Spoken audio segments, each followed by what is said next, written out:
পৃথিবীর কোন ফটোগ্রাফার তাদের পক্ষে সম্ভব নয় এত সুন্দর নকশা করা। এটা একমাত্র কেবলমাত্র আমি আল্লাহর পক্ষেই সম্ভব।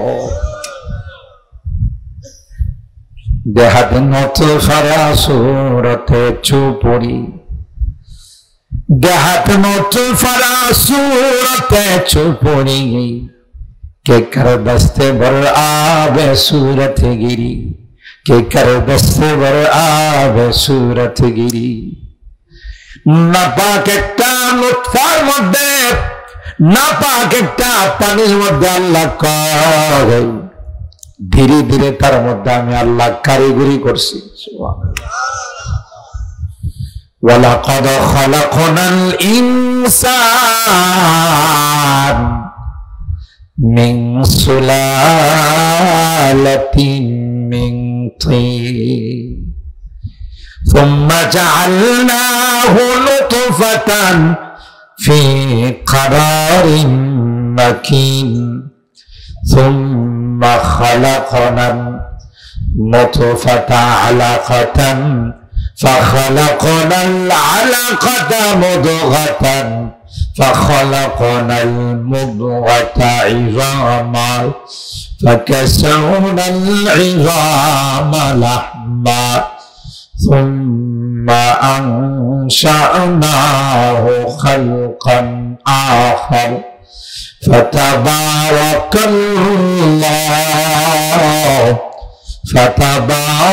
الله أحسن الخالقين। শাকসবজি, তরলতা, জমিন থেকে উৎপাদিত গম, ধান, চাউল, আটা, এগুলো খাইছো, তার থেকে আমি তোমার বীর্যটা বানাইছি। ওয়ালাকাদ খালাকনাল ইনসানা মিন সুলালাতিন মিন তিন, মাটির নির্যাস থেকে তোমাদের এই বীর্যটা বানাইছি। দুই বীর্য দুই জায়গায় আমি স্টক করছি। সুবহানাল্লাহ। ইয়াখরুজু মিন বাইনিস সুলবি ওয়াত তারাইব ইন্নাহু আলা রাজিহি লাকাদির। আল্লাহ বলেন বাবার বীর্যটা আমি আল্লাহ মেরুদণ্ডের মধ্যে স্টক করছি, জমা করছি।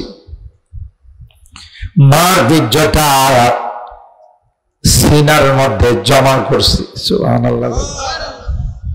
দুইটা দুই জায়গায় স্টক রুম, ওই দুই জায়গা থেকে আল্লাহ কয় মিলনের মাধ্যমে আরেক জায়গাতে জমা করছে। খুব ভালো করে বুঝেন। সামান্য 2 দিনের ক্ষমতা পায় লাফালাফি করে কয়, কথা বলেন ঠিক? কি যে করব নিজের আন্দাজ করতে পারে না। বড় বড় আলেমদেরকে কটাক্ষ করে নাম নিয়ে বলে কই মোবারকুল্লাহ, কই সাজিদুর রহমান, কথা বলেন ঠিক কেনা? আরে গাধা, তুই তো আসলে কপাল পড়া। আল্লাহর ওলিদের সাথে কেউ দুশ্মনী রাখলে আল্লাহ বলেন তার সাথে আমি যুদ্ধের ডিক্লার দিলাম। কথা বলেন ঠিক কিনা? মগা কোথাকার। এরা সারাটা জীবন ইলমে ওয়াহির জন্য ওয়াকফ করে দিয়েছে। এখনো বুখারী শরীফ পড়া, দিনের খেদমতে 24 ঘন্টা নিয়োজিত। আর তুই তুচ্ছ তাচ্ছিল্য করে কটাক্ষ করে তাদের নাম উচ্চারণ করিস। তোর মতো বদনসিব আর পৃথিবীর মধ্যে কেউ নাই। যতদিন বাংলাদেশ থাকবে তোর মতো কুলাঙ্গারের চেহারা আর এই দেশের মানুষ দেখতে চাবে না। কথা বলেন ঠিক? সামান্য বীর্যের দ্বারা তৈরি বাহাদুরি কারে কয়? আহা, 2 দিনের বাহাদুরি, কথা কয় না। আল্লাহ বলেন গোলাম, দুইটা বীর্য দুই জায়গায় আমি আল্লাহ জমা করেছিলাম। ওখান থেকে মা বাবার মিলনের মাধ্যমে আমি আল্লাহ আরেকটা মেশিনের মধ্যে সেটাকে জমা করলাম। সুম্মা জাআলনাহু নতফাতান ফি করারিম মাকিন। আমরা যে বেশি লাফালাফি করি, কথা কার না, বেশি লাফালাফি করি, আরে বাপরে সেনাবাহিনীর লাখ লাখ মেরে ফেলাও, তবু ক্ষমতা ছাড়বো না, কথা কয় না। সেনাবাহিনী কো ম্যাডাম 40 মিনিট সময়, এরপরে কিন্তু আপনাকে খুঁজে পাওয়া যাবে না, কথা কয় না। আপনি চিন্তা করতে পারেন, দেশের জনগণ লাখ লাখ মাইরা ফেলাও, তবু আমার ক্ষমতা ঠিক রাখতে হবে, এই স্লোগান দিছিল ফেরাউনে, কথা কয় না। কামত পর্যন্ত যারা এই স্লোগান দিবে, বোঝা গেল ফেরাউনের রক্ত তার গায়ে আছে, কথা বলেন ঠিক কিনা? আশ্চর্য ব্যাপার, কয় লাখ লাখ মাইরা। সেনাবাহিনী প্রদান করে ম্যাডাম সময় মাত্র 40 মিনিট, কথা কয় না, কত?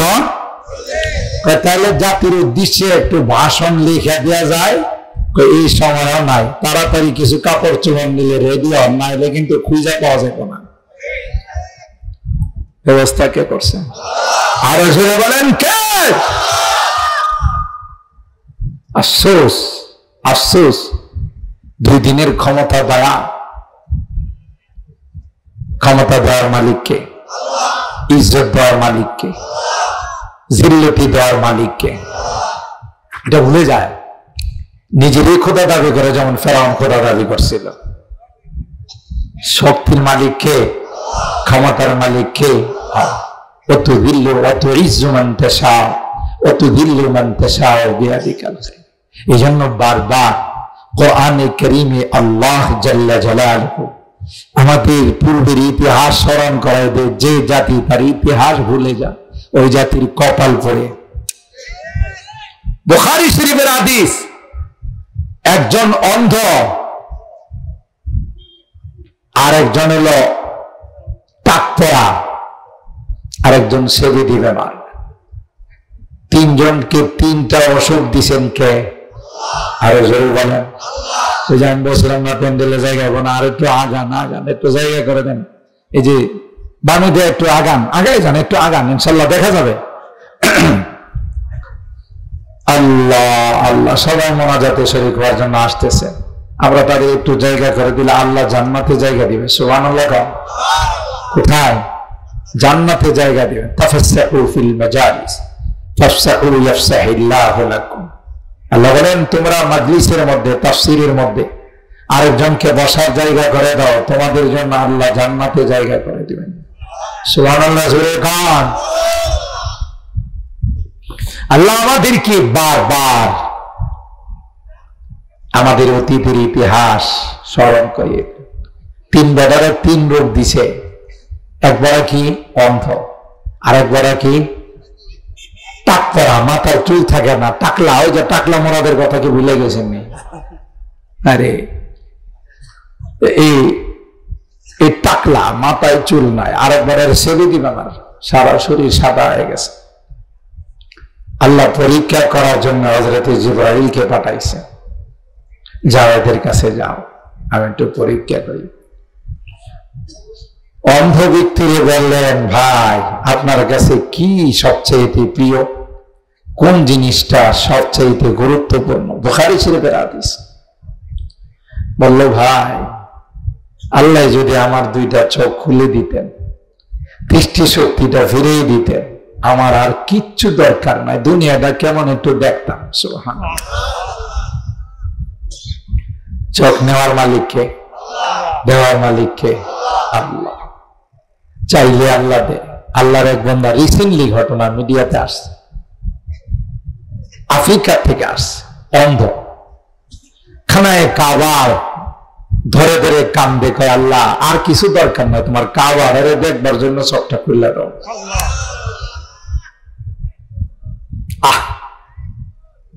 दर्द दिल किससे कहो, कोई तो गम खार नहीं, दर्द दिल किससे कहो कोई तो गम खारेंगी ऐ खुदा तेरे सिवा कोई तो मददगार नहीं।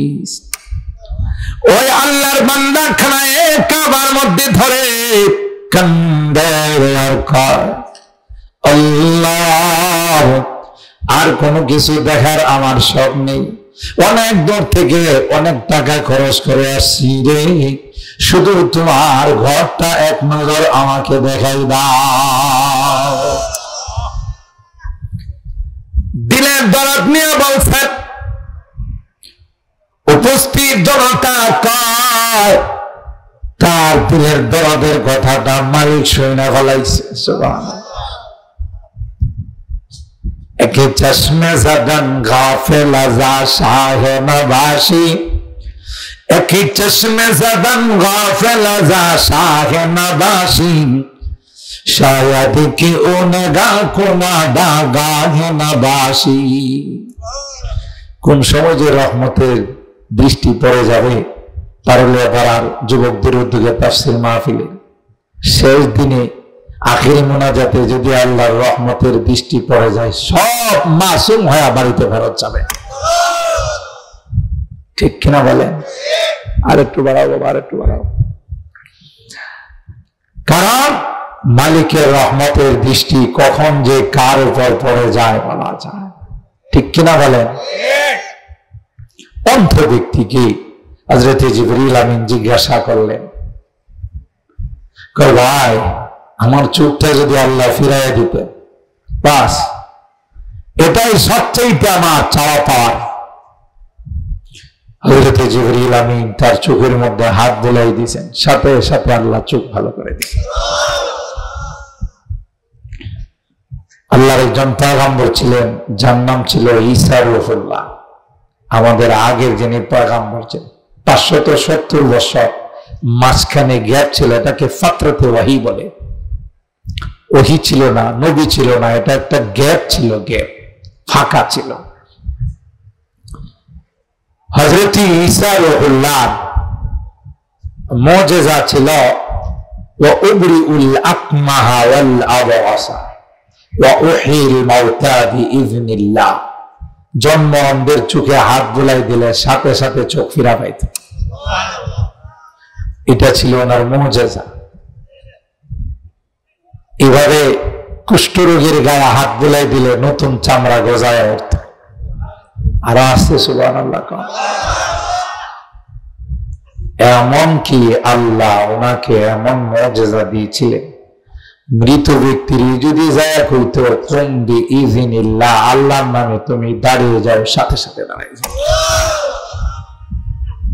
এটা ছিল ওনার মুজিজা। তিনি যে পয়গম্বর, তিনি যে নবী, তার প্রমাণ স্বরূপ আল্লাহ এই মুজিজা দান করছে। সুবহানাল্লাহ। বললেন ভাই আর কিছু দরকার নাই, আমার চোখ পেয়ে গেছি, আল্লাহর দরবারে শুকরিয়া। কেন মালের মধ্যে কোন মালটা তোমার সবচেয়ে প্রিয় বলো? বলে যে দুম্বা, ভেড়া, ছাগল, বকরি, এগুলি। যাও তোমাকে এক পাল দুম্বা, এক পাল ছাগল, ভেড়া দেওয়া হলো। মন খুশি। চলে গেলেন টাকপড়ার কাছে, ওই একই প্রশ্ন। বললে ভাই আমার এটার জন্য মানুষের কাছে যাইতে পারে না, মানুষ আমার টাকলা মোরাদ কয়। কি কয়? টাকলা মোরাদ কয় আমার। এই জন্য আমার যদি চুলগুলো ফেরত পাইতাম, মাথায় হাত বোলাই দিয়েছে, চুল উঠে গেছে। আর আসতে কম কার হুকুম? কোন ফায়াকুন, বললেই হয়ে যায়। ঠিক কেন বলেন? তোমার কি সবচাইতে প্রিয়? বললে গাভী। এক পাল গাভী দিল, যাও।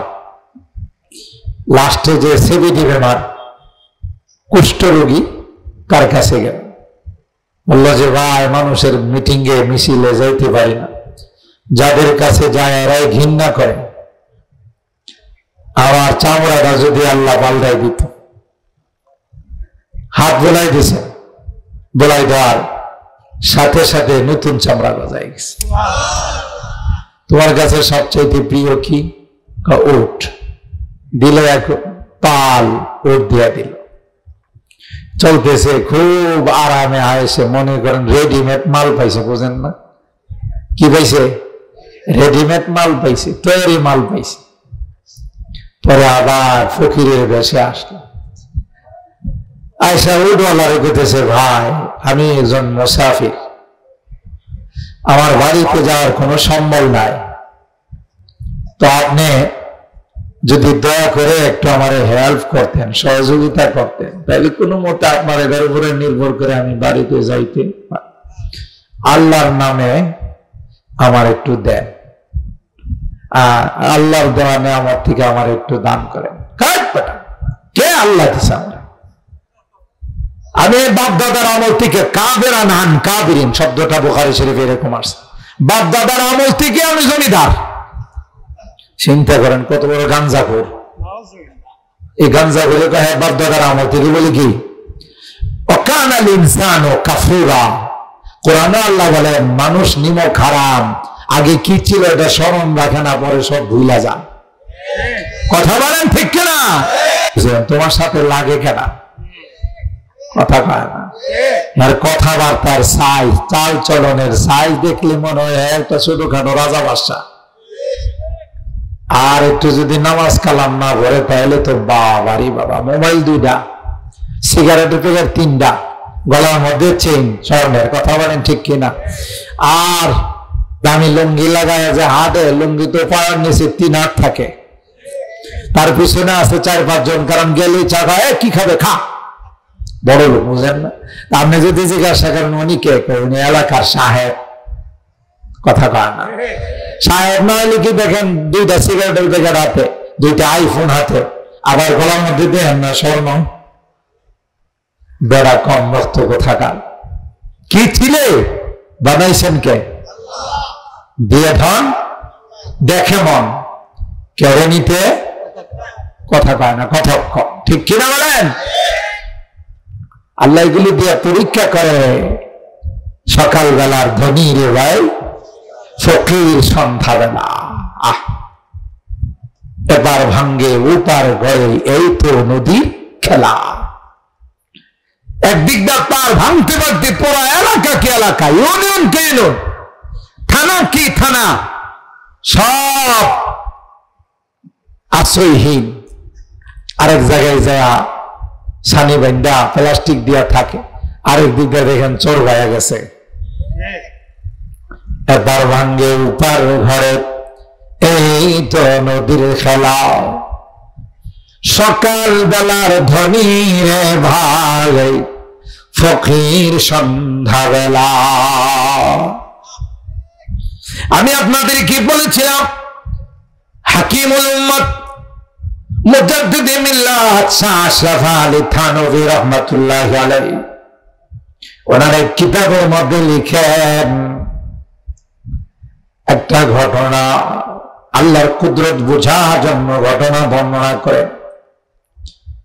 একটা সংসারের মধ্যে স্বামী স্ত্রীর মধ্যে ভালোই সংসার সচ্ছল ছিল, মিল মহব্বতের দাম্পত্য জিন্দেগি চলছিল। স্ত্রীটা ছিল বড় নেককার দিনদার। অনেক মা বোন আছে মাদ্রাসা থেকে যদি মাহফিলের জন্য যায়, মাদ্রাসার জন্য কালেকশনের জন্য যায়, স্বামীর অগোচরে চাউল দেয়া দেয়, টাকা দেয়া দেয়, কারণ মাদ্রাসাকে ভালোবাসে, মসজিদকে ভালোবাসে, ইসলামকে ভালোবাসে, ফকির মিসকিনকে ভালোবাসে। জোরে বলেন ঠিক কিনা? ওই স্ত্রীটা এমন দিনদার ছিলেন, নেককার ছিলেন, আল্লাহর ওয়ালি ছিলেন। যখনই বাসার মধ্যে স্বামী স্ত্রী ভালো বাজার সদাই করে খাইতে বসলেন, এমনি বাহির থেকে একজন কয়, আমি বড় অসহায়, আমি বড় অভাবী, কয়েকদিন যাবৎ খানার সাথে দেখা নাই। এরে বাড়িওয়ালা, এরে বাড়িওয়ালা, যদি সম্ভব হয় 2 লোকমা খাবার দিয়ে আমাকে সাহায্য করো। এই হাত ডাক শুনতে দেরি হয়, নেককার দিনদার স্ত্রী তার পরিবের খাবারটা নিয়ে বাহিরে আসতে দিলে হয় নাই। আর ভাইরা, কেন এই খাবার ফকিরকে দিতে গেল?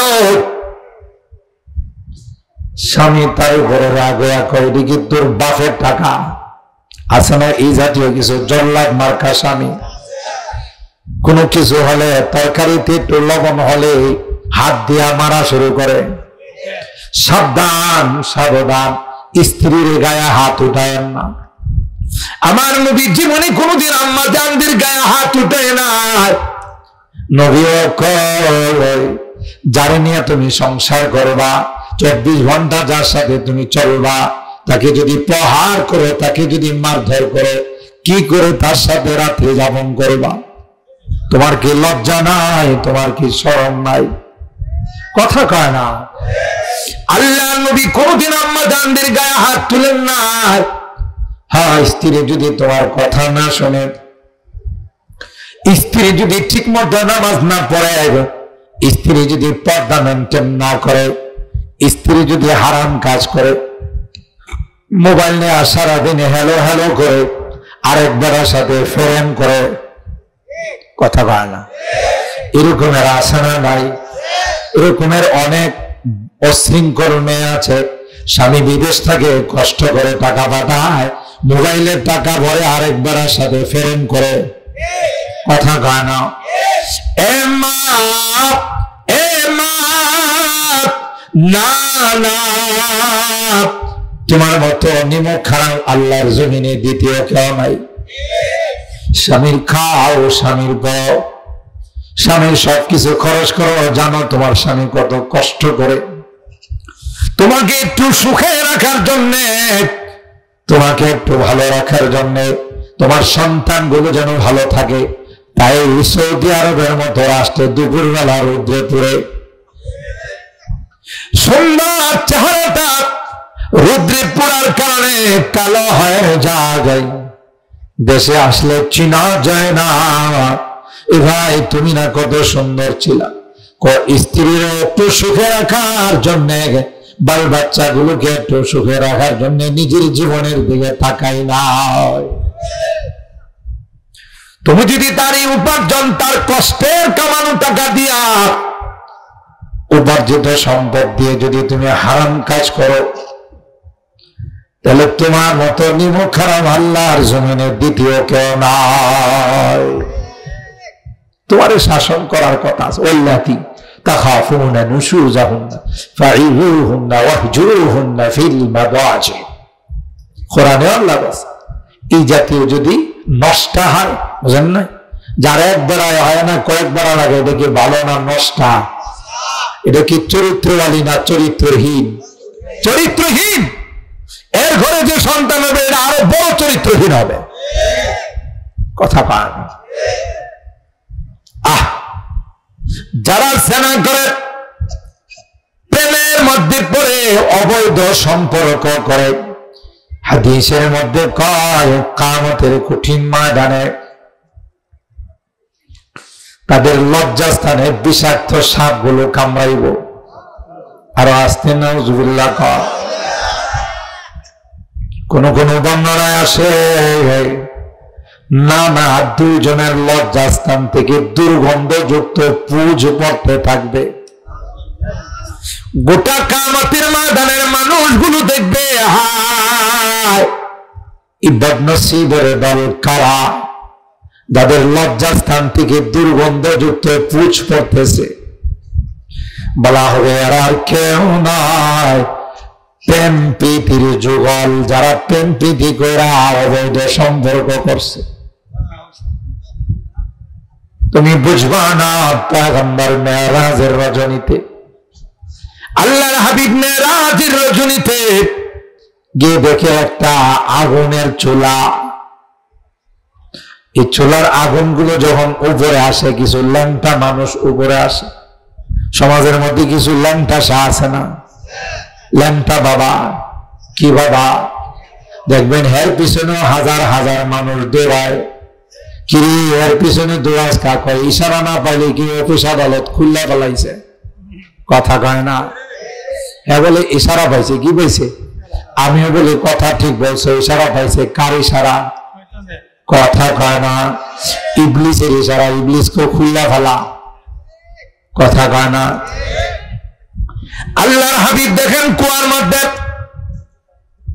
কিছু ল্যাংটা পুরুষ আর নারীরা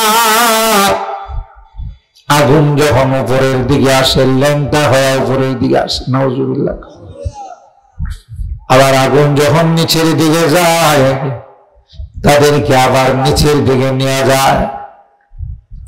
হযরত জিবরাইল কি বললেন, ভাই কে এই সম্প্রদায় উলঙ্গ অবস্থায় আগুন একবার উপরে নিয়ে নিচে নামায়? হযরত জিবরাইল কয়, এরা আর কেউ নয়, আপনার উম্মতের যারা প্রেমিক যুগল ছিল, একজনের সাথে আরেকজনের অবৈধ সম্পর্ক ছিল, আল্লাহ তাদেরকে উলঙ্গ বানায় আগুনের চুলার মধ্যে ফেলাই দিছে। এ যুবক, মুরব্বীদেরকে নয়, যুবকদেরকে বিশেষ করে বলে যায়, তোমরা আমাদের কলিজার টুকরা যুবক, তোমাদেরকে দিয়ে আমরা অনেক কিছু আশা করি। এদেশের যুবকরা যেভাবে ইসলামের দিকে অগ্রসর হচ্ছে, আমার তো মনে হয় ওই দিন বেশি দূরে নয় যেদিন বাংলাদেশের সংসদে কালিমা খচিত পতাকা উড়বে। আরো জুড়ে বলেন ঠিক কিনা? तौहीद ने बख्शी है हमें हौसला मंदी, तौहीद ने बख्शी है हमें हौसला मंदी, हम मिल्लत इस्लाम के जाबाज सिपाही, हम मिल्लत इस्लाम के जाबाज सिपाही, हम खालिद दल्लार की अजमत का निशा है, हम खालिद दल्लार की अजमत का निशा है, हम कासिम महमूदी की गैरत का निशा है। अल्लाह उलाइका भाई फजीनी बिमिस्लिही कद जमाअतना या चरीर अल मचान। এরাই তো আমাদের পূর্বপুরুষ যারা দুশমনদেরকে পরোয়া করে নাই। কথা বলেন ঠিক কি? আল্লাহ মনে আছে তো কথা, না ভুলে গেছেন? ভুলে গেলে পরিণতি বড় খারাপ। কুষ্ঠরোগীর কাছে গেছে, ভুলে গেছে, বুঝলেন? তা বলছি যে আমার টাক পড়া রোগটা ভালো হয়ে গেলে সবাইকে সব দেওয়ার পর ওই মানুষটা, আমি সংক্ষেপ করতেছি কারণ সময় সব, বলছি আগে যে তাফসীর মাহফিল বেশি লম্বা করা যাবে না। তিনি পরীক্ষা করার জন্য আল্লাহ ফেরেশতাকে পাঠাইলেন, যে ব্যাপারে উর্দি ছিল এরকম, ভাই আমি বড় গরিব অসহায়, বুঝলেন? ধন দেন কে? ওই যে ঘটনা বলছিলাম মনে আছে?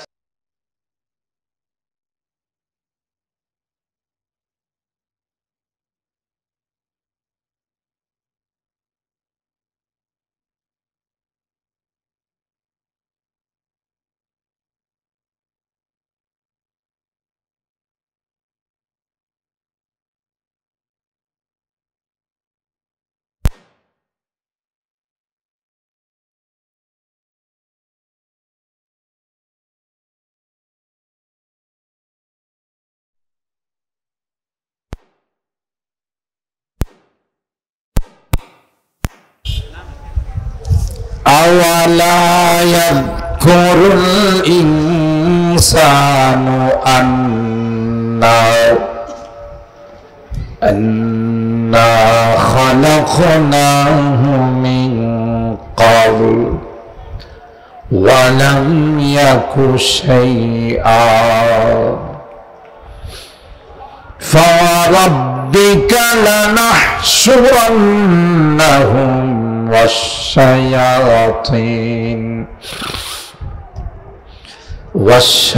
والشياطين ثم لنحضرنهم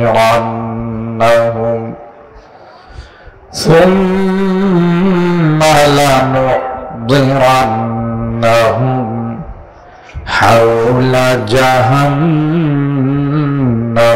جثيا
وعلى آل إبراهيم إنك حميد مجيد يا صاحب الجمال يا سيد البشر يا صاحب الجمال يا سيد البشر بوجهك المنير لقد نور القمر بلغ العلا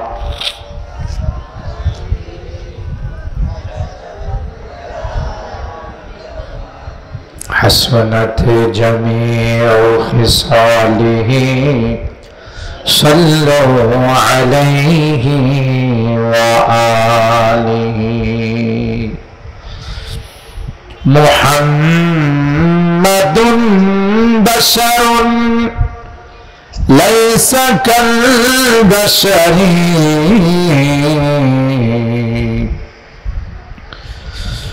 محمد بشر ليس كالبشر بل هو ياقوت والناس كالحجر بلغ العلا.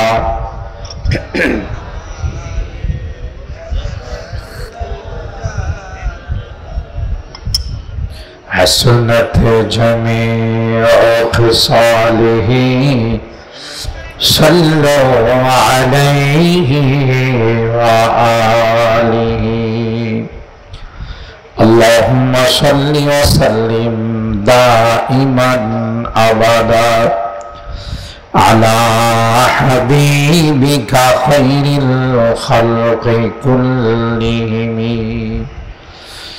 আলহামদুলিল্লাহ সুম্মা আলহামদুলিল্লাহ।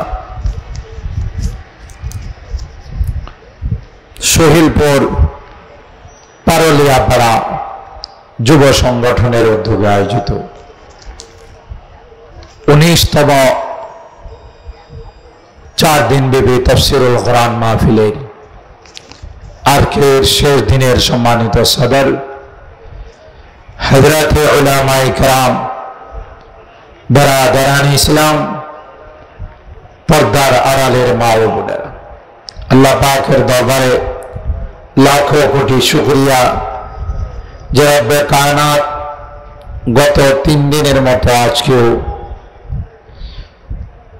আখরি মোনাজাতে শরীক হওয়ার জন্য আজকের এই জান্নাতি বরকতি কোরআনী মাহফিলে আমাদের কিছু মানুষকে আসার বসার তৌফিক দান করেছেন। এই জন্য অন্তরের অন্তঃস্থল থেকে কালিমাতে শুকর আদায় করে জোরে সরে বলি আলহামদুলিল্লাহ। ইনশাআল্লাহ প্যান্ডেল ভরে গেছে বলা যায়, তারপরে কিছু বাকি আছে, চলে আসবেন সকলেই, হয়তো বাড়ি থেকে আসতেছেন। আমরা যারা সামনে আছে আরেকটু সামনে আগায় যাই, তাহলে পিছনে যারা আসবে মাঝখানে আর তাদের বসার জন্য জায়গা বের করতে হবে। একটু মেহরবানি করে সামনে চলে আসে, এই বাম সাইডটা একটু আগান আগান। তাফসীর মাহফিল আপনারা জানেন খুব লং টাইম আলোচনা হয় না। তাফসীর মাহফিল আর অন্যান্য মাহফিলের মধ্যে কিছু বেশ কম আছে না নাই? আছে। অন্যান্য মাহফিল রাত 12টা পর্যন্ত হয়, এই যুবকরা আগাও সামনে আগাও।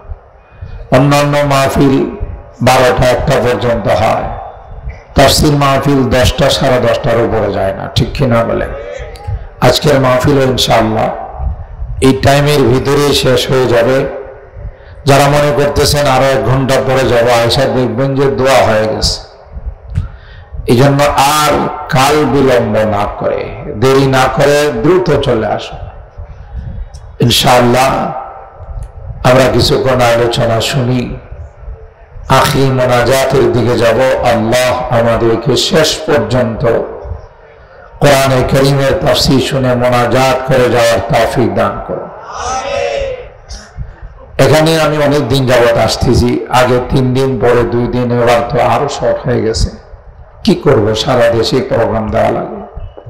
গতকাল সেই ময়মনসিংহে প্রোগ্রাম ছিল, আগামীকাল যাব রাজশাহী, সকাল 8টা 15 মিনিটে ফ্লাইট, ওখানে 2টা প্রোগ্রাম করে আসবো। এরপরের দিন যাব হাটহাজারী। তো এইভাবে ঢাকা যেহেতু থাকে, এলাকার মানুষ অনেকে ফোন দেয়া বলেন আমরা এলাকার হয়ে প্রোগ্রাম পাই না। আমি তো ঢাকার নাগরিক, কি বলে, ঢাকার ভোটার কিন্তু আমি। তো সেই হিসাবে রাজধানীর বুকে সারা দেশে প্রোগ্রাম দেওয়া লাগে। দৈনিক 200 থেকে 250 ফোন আসে শুধু মাহফিলের। এইগুলো আপনাদের দোয়া, আপনারা দোয়া করছেন। আল্লাহ তাআলা এইভাবে একটা শহরত, এটা মনে করি আমার কোনো কারামতি না, আমার কোনো বুজুর্গি না, আপনাদের মুরব্বীদের দোয়া, খাস করে বড় হুজুর রহমাতুল্লাহ আলাইহির দোয়া। এই দোয়ার কারণে আমার মতো না লায়েক মানুষ এত ফোন দেয় প্রোগ্রামের জন্য। বড় বড় মাদ্রাসা থেকে যাওয়া লাগে, এই জন্য এলাকার প্রোগ্রাম আমি ইচ্ছা করলে দিতে পারি না সবগুলো।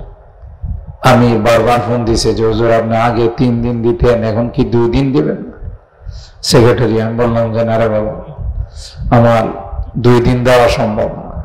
এই 1 দিন বের করছি, তাই ধারাবাহিক আলোচনা আমার চলে আসছিল। এই মাহফিল যেদিন থেকে শুরু করছি সূরা মারিয়াম থেকে শুরু করছিলাম, আপনাদের মনে আছে। আজকে হতে হতে সূরা মারিয়ামের ৪র্থ নম্বর রুকু থেকে ৬৭ নম্বর আয়াত থেকে নিয়ে ৭২ নম্বর আয়াত, বেশ কয়েকখানা আয়াত আমি তিলাওয়াত করেছি। তাফসীর পূর্ণাঙ্গভাবে করতে না পারলেও সংক্ষিপ্ত আকারে কিছু অনুবাদ তর্জমা আপনাদের খেদমতে পেশ করার চেষ্টা করব। আল্লাহ পাকের দরবারে তৌফিক চাই। সকলে বলুন আল্লাহুম্মা আমিন। দেখেন আল্লাহ তাআলা বলেন, আওয়ালা ইয়াযকুরুল ইনসান আন্না খালাকনাহু মিন ক্বাবল ওয়া লাম ইয়াকু শাইআ। আরে মানুষ, তোমরা এত বাহাদুরি করো, এত ক্ষমতার পাওয়ার দেখাও, এত মাস্তানি করো, এত নাফরমানি করো, তোমার কি মনে নাই তোমাকে কি দিয়ে বানাইছে? সুবহানাল্লাহ। কি দরদ নিয়ে আল্লাহ কথা বলেন।